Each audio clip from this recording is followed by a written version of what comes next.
welcome to the interview segment. And right now I am joined by the Senator for Migori County, Ochillo Ayacko, whose political journey has been progressive. To believe it has been progressive. And he vied for the gubernatorial position in 2017 under the independent candidate. Of course, he was a member of the ODM party, but still found himself back into the party, courtesy of a direct nomination. I'm sure it was a relief for you. I don't know the politics that played part in that particular decision by the party to grant you the certificate, but how did it feel, considering that just a couple of months before, you were engaged in somewhat politics with the party? That, all right, I understand that there's some technical issues, and we're taking a short break, but don't go too far. Ochillo Ayacko is in studio, the Senator for Migori County. We'll be engaging him. Of course, there's so much to talk about.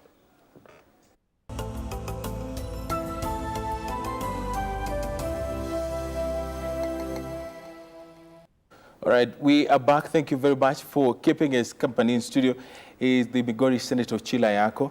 And I was asking you about the journey that you have had politically, from Rungo, Member of Parliament, to a gubernatorial candidate, and to a senator. How has it been? How would you describe it to someone who was not really, who was not really following your political journey and then decided to ask you all of a sudden, like me? Well, I must say that it has been a very involving journey. It requires commitment. It requires somebody who has a strong spirit and a big heart and a desire to serve the public. Politics, particularly competitive politics, is not easy. At times you win, other times you lose. But what's important is keeping committed to the public, your public commitment and your passion to serve the people who you hold dear and who value and who want to give you the privilege to serve them. That is what has kept us going. And you vied for the Migori gubernatorial position. Yes, of course, you lost true. During the nomination. And then you left the party briefly and ran as an independent candidate, and you were not successful. But then again, you came back as a senator, courtesy of a direct nomination. How would you explain that to someone who probably feels that ODM never made the right choice? In terms of running for the gubernatorial position in ODM primaries, I do not think I lost. I think the party was not equipped with enough resources and enough personnel to carry out a free and fair process, which left us with no option but to seek, an alternative platform to compete. I did not separate myself from the party, but the necessity of the moment dictated that I had to seek election or seek the seat through being an independent candidate. When I didn't go through, because that is an area that is dominated by ODM adherents, I being one of them.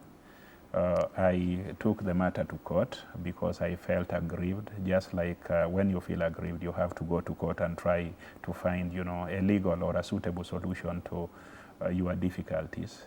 But again, in the interest of peace, togetherness, and one Migori, I was advised, and I took the advice seriously by my party leader, Right Honorable Raila Amolo Odinga, to withdraw the suit and to seek the seat of Senate of Migori and continue serving the people of Migori from that platform. Migori is a very divided county. We are a polarized county, and we also a plural place. So when we looked at the desire for ODM to retain that seat amidst that polarization, I was found to be the most suitable candidate the ODM delegates sat and assessed all the contestants. The party leadership vetted us and found me to be the most suitable person, and everybody else rallied behind me except for a few people who may have had personal differences. And that's how I am here today as the Senator of Migori, and for that I'm truly grateful to the people of Migori for the privilege of serving them. Remember, I had also been appointed by the President as an ambassador to another country, and I said that my heart was in serving the people of Migori in an elective position, however humble or low it was. And I think that is what the people of Migori did to me, and I'm forever grateful to them. Migori has two communities. In fact, there are more than two communities. Absolutely, yes. But there is the Kuria and there is the Luo, who form at least the majority of the communities that live in Migori County. You talked of polarization. Is it tribal-based or is it ideological? The polarization is both tribal and geopolitical in terms of the political enclave that one comes from. It's also clan-based. Even when you come to the Luo community, we have clans, and there are quite a number of people who are passionate about their clans people representing them in the political table or high table. There are also issues of ideological differences, but I think that is minor. All right. And we see a similar, your journey, we see a similar journey in Homa Bay County, where I come from. Oyugi Magwanga vied as an independent candidate. Of course, he was not successful. That case is in court, which he lodged. The Supreme Court will make a decision on that. But is there a feeling that probably he should also have the same fate as yourself, having left the party and then went back to the party and handed a direct nomination ticket? Homa Bay is a bit unique. Migori, we had the misfortune of losing my predecessor, the senator. So there was a vacant seat and an opportunity to sit around the table and see how to bring, all progressive forces together. Homa Bay, the matter is in court. There is active litigation, and people are waiting with bated breath whatever resolution or judgment the Supreme Court will give. The current governor, I am sure his prayer is that he should continue in office. His main challenger, Oyugi Magwanga, Honorable, is also wishing that there is a by-election. The common denominator is that Homa Bay is a strong and very passionate ODM zone. So the issue of the ODM ticket will play a significant role in Homa Bay politics. It is my prayer as an ODM member that we get God's wisdom in terms of how we negotiate that position.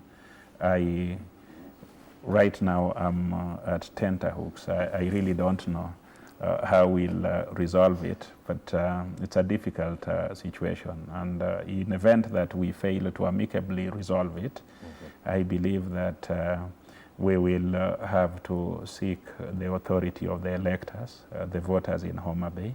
As ODM, of course, they expect us to come and tell them why it should continue being ODM.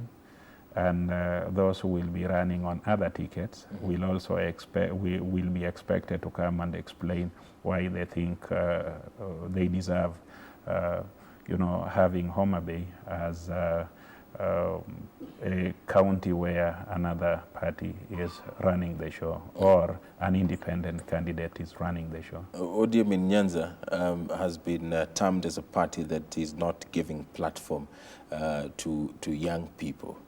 Is it true? No, that is not correct. ODM, like all other parties in Kenya, have a constitution. ODM has a constitution that allows every interested person to seek election through ODM. ODM, like all other parties in nascent democracies, Kenya included, has its own challenges in terms of the ability to mobilize resources and adequate personnel and authority with which to carry out free and fair processes. This challenge is not unique to ODM. It is a challenge that is found in Wiper, Ford Kenya, and even Jubilee.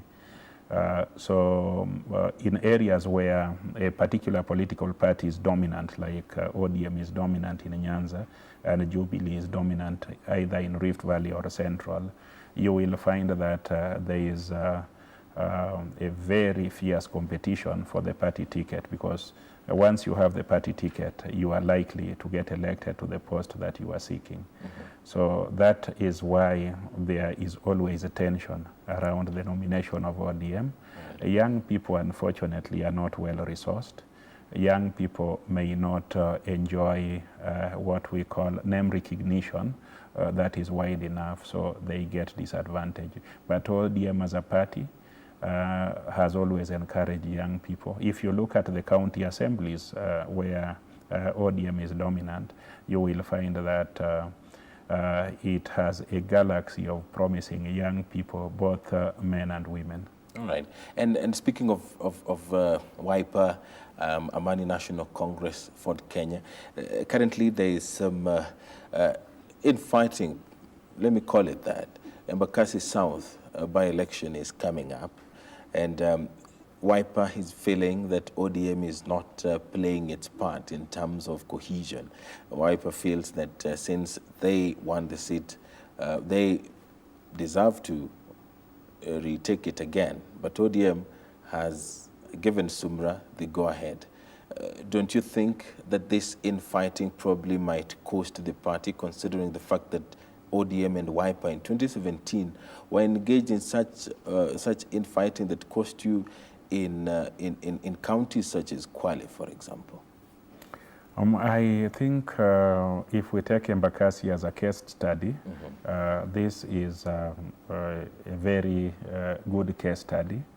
I am glad that Jubilee, which ought to have been the natural competitor of NASA as a coalition, has decided to sit out of this competition. Jubilee is not sponsoring any candidate, so the seat is still a NASA seat largely. It's a competition between ODM and Wiper, and that's how it was.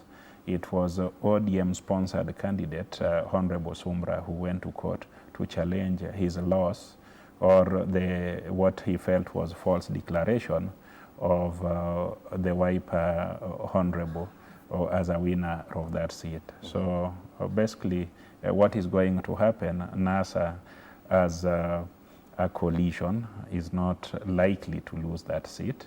ODM as a party is going to do her best to ensure that we capture that seat.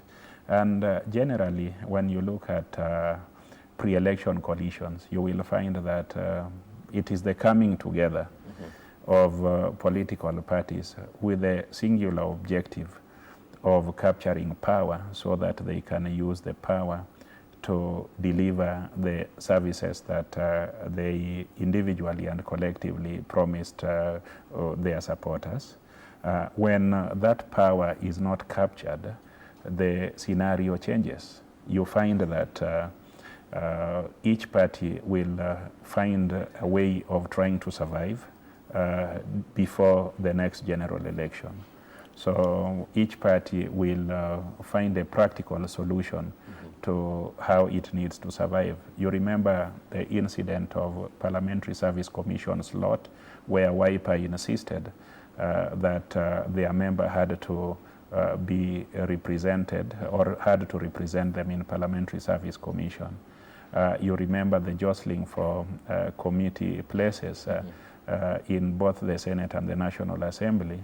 where Honorable Wetangula lost it to James Agribobo-Orengo, who is Which ODM was accused of being selfish, trying to capture all these positions. After general elections, when the platform upon which you predicated your unity or your alliance has collapsed, then you shift gear and decide that you prepare for the next election. So ODM, with the numbers that we have in Senate, would naturally want to be the dominant member in Senate, would want to continue leading in Senate because of the numbers. And with that kind of numbers, Wetangula did not have a chance. So basically what is going on has happened. It's not just happening now. It happened when we had the National Rainbow Coalition, NAC. It has happened previously when we have different kinds of coalition. So it's not anything new. And as we move towards 2022, I think there will be discussions among political leadership, particularly leadership of political parties, on what sort of alliances they wish to form as they approach 2022. Unfortunately, these alliances may not be founded on ideological singularity, but they may be founded upon interests and largely political interests. Right.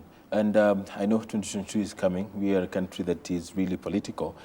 Are you going to vie as a senator, or you are going to seek the gubernatorial seat? Because this is something that a lot, so many people have been predicting.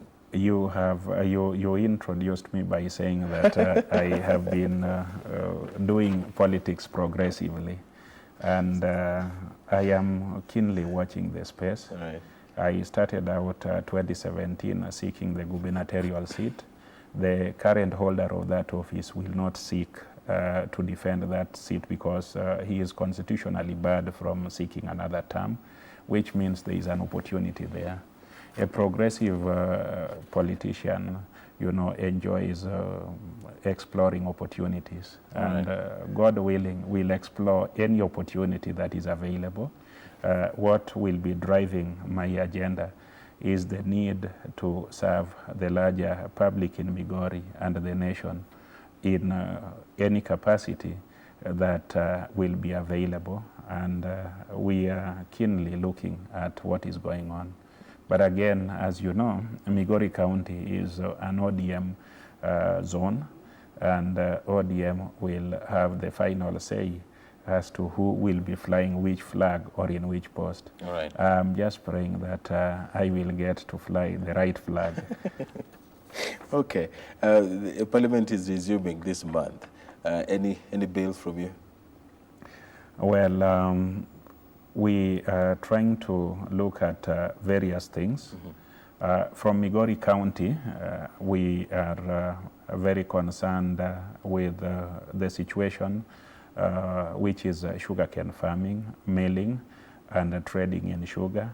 And we are already waiting for the report of the task force that is supposed to give us the way forward in terms of what our public meals will be.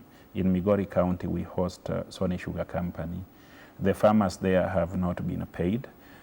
We have negotiated, and even today we were at the Ministry of Agriculture talking to the CS there to ensure that the payment will be made. We were promised that next week there will be payment to farmers.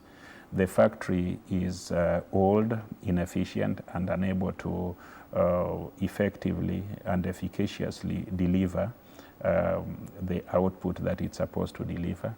We are hoping that resources will come in abundance that will be able to give us a new mill.